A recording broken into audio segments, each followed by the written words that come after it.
ಡಾಬಸ್ಪೇಟೆ ಹೆದ್ದಾರಿಯಲ್ಲಿ ಬೆಳಗಿನ ಜಾವ ಭಾರೀ ಅಕ್ರಮ ಮಾಂಸ ಪತ್ತೆಯಾಗಿದೆ. ಶಿವಾಜಿನಗರಕ್ಕೆ ಸಾಗಿಸ್ತಾ ಇದ್ದ ಸುಮಾರು 8,000 ಕೆಜಿ ಗೋಮಾಂಸವನ್ನ ಕಾರ್ಯಕರ್ತರು ವಶಪಡಿಸಿಕೊಂಡಿದ್ದಾರೆ. ಖಚಿತ ಮಾಹಿತಿ ಮೇರೆಗೆ ಶ್ರೀರಾಮ ಸೇನೆಯಿಂದ ಜಂಟಿ ಕಾರ್ಯಾಚರಣೆ ನಡೆಸಲಾಗಿದ್ದು, ಚೇತನ್ ಗೌಡ ಹಾಗೂ ಹರ್ಷಿತ್ ಗೌಡರಿಂದ ಅನುಮಾನಾಸ್ಪದ ವಾಹನವನ್ನ ತಡೆದು ಪರಿಶೀಲಿಸಿದಾಗ ಈ ರೀತಿಯ ಅಕ್ರಮ ಮಾಂಸ ಪತ್ತೆಯಾಗಿದೆ. ಜಿಲ್ಲಾಧ್ಯಕ್ಷ ಚಂದೂರಾವ್ ನೇತೃತ್ವದಲ್ಲಿ ನಡೆದ ದಾಳಿಯಲ್ಲಿ ಬಜರಂಗ ದಳದ ವಿಜಯ್ ಮತ್ತು ಸ್ನೇಕ್ ರಾಜು ಸಾಹಸ ತೋರಿದ್ದಾರೆ. ಬೆಂಗಳೂರಿನ ಗೋ ರಕ್ಷಣೆ ತಂಡದ ಕಾರ್ಯಕರ್ತರು ಸಹ ಭರ್ಜರಿಯಾಗಿ ಸಾಥ್ ನೀಡಿದ್ದು, ಮಾರಕಾಸ್ತ್ರಗಳಿದ್ದ ವಾಹನವನ್ನ ಪ್ರಾಣದ ಹಂಗು ತೊರೆದು ಸೀಸ್ ಮಾಡಿದ್ದಾರೆ. ಜೊತೆಗೆ ಈ ರೀತಿಯಾಗಿ ಅಕ್ರಮವಾಗಿ ಸಾಗಿಸ್ತಾ ಇದ್ದಂತಹ ಗೋಮಾಂಸವನ್ನ ಪತ್ತೆ ಹಚ್ಚಿದ್ದಾರೆ. ಬಂಧಿತರನ್ನ ಹಾಗೂ ವಾಹನವನ್ನ ಡಾಬಸ್ಪೇಟೆ ಪೊಲೀಸರಿಗೆ ಹಸ್ತಾಂತರಿಸಲಾಗಿದ್ದು, ಗೋವುಗಳ ಅಕ್ರಮ ಸಾಗಾಟದ ವಿರುದ್ಧ ಪ್ರಕರಣ ದಾಖಲಾಗಿದೆ. ಈ ಘಟನೆ ಪ್ರದೇಶದಲ್ಲಿ ತೀವ್ರ ಚರ್ಚೆಗೆ ಕಾರಣವಾಗಿದ್ದು, ಪೊಲೀಸರು ಮುಂದಿನ ತನಿಖೆಯನ್ನ ಕೈಗೊಂಡಿದ್ದಾರೆ.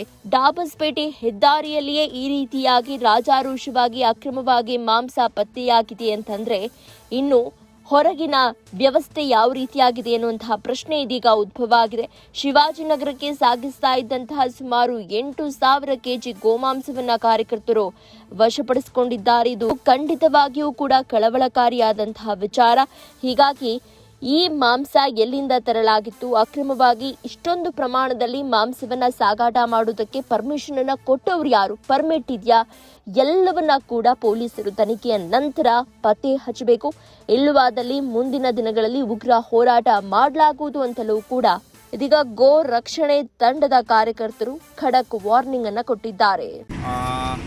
ಇವತ್ತೇನು ಈ ಗಾಡಿ ನೋಡ್ತಾ ಇದ್ದೀರಾ, ಇದನ್ನ ಬೆಳಗಾವಿಯಿಂದ ಬೆಂಗಳೂರಿನ ಶಿವಾಜಿನಗರಕ್ಕೆ ಹಸುಗಳನ್ನ ಹತ್ಯೆ ಮಾಡಿ ಮಾಂಸನ ಸಾಗಿಸ್ತಾ ಇರ್ತಾರೆ. ಖಚಿತ ಮಾಹಿತಿ ಮೇರೆಗೆ ನಾವು ಅದನ್ನ ತುಮಕೂರಿಂದ ಫಾಲೋ ಮಾಡ್ಕೊಂಡ್ಬಂದು ದಾಬಸ್ಪೇಟೆ ಲಿಮಿಟ್ಸ್ ಅಲ್ಲಿ ಅದನ್ನ ಹಾಕಿರ್ತೀವಿ. ಅವನ್ನೆಲ್ಲೂ ನಿಲ್ಲಿಸ್ತಾ ಇರಲ್ಲ. ಇಲ್ಲಿ ಬಂದು ನಾವು ಅಡ್ಡ ಹಾಕಿ ಅವನನ್ನ ನಿಲ್ಸೋ ಥರ ಮಾಡಿರ್ತೀವಿ. ಪೊಲೀಸ್ ಅವ್ರಿಗೆ ಕರೆ ಮಾಡಿರ್ತೀವಿ, ಅವ್ರು ಇವಾಗ ಬರ್ತೀವಿ ಅಂತ ಹೇಳಿದ್ದಾರೆ 112 ಕರೆ ಮಾಡಿದಾಗ.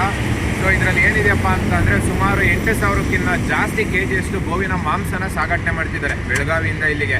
ಅದ್ರ ಜೊತೆ ಮುಖ್ಯವಾಗಿ ಗಮನಿಸಬೇಕಾಗಿರೋದು, ನಾವು ಯಾರಾದರೂ ಈ ಥರ ಬಜರಂಗ ದಳ ಅಥವಾ ಯಾವುದೇ ಹಿಂದೂಪರ ಸಂಘಟನೆಗಳು ತಡಿತೀವಿ ಅಂತ ಮಾರಕಾಸ್ತ್ರಗಳನ್ನ ಇಟ್ಕೊಂಡಿದ್ದಾರೆ ಹಲ್ಲೆ ಮಾಡೋದಕ್ಕೆ ಅನ್ನೋ ಉದ್ದೇಶಕ್ಕೋಸ್ಕರ. ಸೊ ಇದ್ರ ಬಗ್ಗೆ ದಯವಿಟ್ಟು ಗಮನ ಹರಿಸ್ಬೇಕು ಎಲ್ಲರೂ. ಇದನ್ನು ಬೆಳಗಾವಿಯಿಂದ ಶಿವಾಜಿನಗರಕ್ಕೆ ಸುಮಾರು 8,000 ರಿಂದ 8,500 ಕೆಜಿ ಮಾಂಸನ ಸಾಗಾಟನೆ ಮಾಡ್ತಿರ್ತೀವಿ ಅಂತ ಖಚಿತವಾಗಿ ಹೇಳಿರ್ತಾರೆ. ಇಂದು ಏನು ನಾವು ನೋಡ್ತಾ ಇದ್ದೀವಿ, ಬಜರಂಗ ದಳ, ಶ್ರೀರಾಮ ಸೇನೆ ಹಾಗೂ ಗೋವಿಗಾಗಿ ನಾವು ಬೆಂಗಳೂರು ತಂಡ, ನೆಲಮಂಗಲ ಬಜರಂಗ ದಳ, ನೆಲಮಂಗಲ ಶ್ರೀರಾಮ ಸೇನೆ ಸಂಘಟನೆಯಿಂದ ನಾವು ಇದನ್ನು ತಡೆದು ಪೊಲೀಸವ್ರಿಗೆ ಮಾಹಿತಿ ಕೊಟ್ಟಿರ್ತೀವಿ.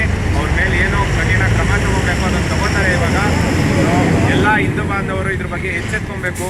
ಈ ಥರ ತುಂಬ ಗೋವುಗಳ ಹತ್ಯೆ ಆಗ್ತಾ ಇದೆ, ಪ್ರತಿದಿನ ಮಾಂಸ ಮಾರಾಟ ಆಗ್ತಾ ಇದೆ. ದಯವಿಟ್ಟು ಈಗಲಾದರೂ ಎಚ್ಚೆತ್ಕೊಳ್ಳಿ ಅಂತ ಕೈ ಮುಗಿದು ಕೇಳ್ಕೊತೀನಿ.